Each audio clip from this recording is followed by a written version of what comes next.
হাসরে যখন বিচার কাজ শুরু হবে তখন সর্বপ্রথম হিসাব নেওয়া হবে নামাজের। নামাজ হলো ভেস্তের চাবি, তা আমরা সকলেই জানি, কিন্তু জানা সত্ত্বেও আমরা নামাজ পড়ি না। প্রিয় নবী হাদিসে বলেছেন, বেনামাজিদেরকে দুনিয়াতেই 5টি শাস্তি দেওয়া হবে। বেনামাজিরা দুনিয়াতেই এই 5টি শাস্তি না পাওয়া পর্যন্ত মৃত্যুবরণ করবে না। মৃত্যুর আগে তাদের এই শাস্তি ভোগ করতে হবে। প্রিয় নবীর এই হাদিসটি অবশ্যই শেয়ার করে দিবেন। প্রিয় নবীর হাদিস জেনে যে ব্যক্তি অন্যের কাছে শেয়ার করলো না, তাকে প্রিয় নবী উম্মত বলে পরিচয় দিবে না।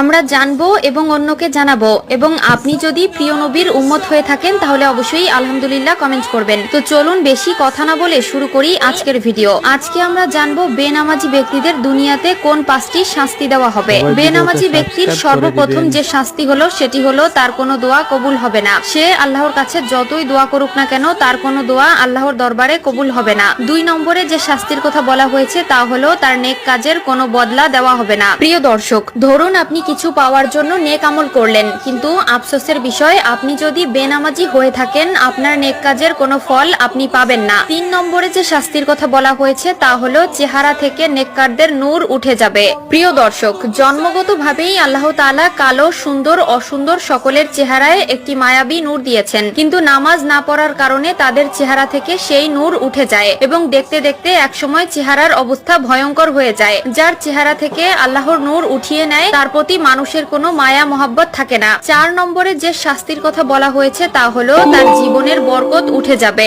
আয় রোজগারে বরকত থাকবে না, ব্যবসা বাণিজ্যে কোনো সাফল্য পাবে না, সংসার জীবনে একটার পর একটা অশান্তি লেগেই থাকবে। যত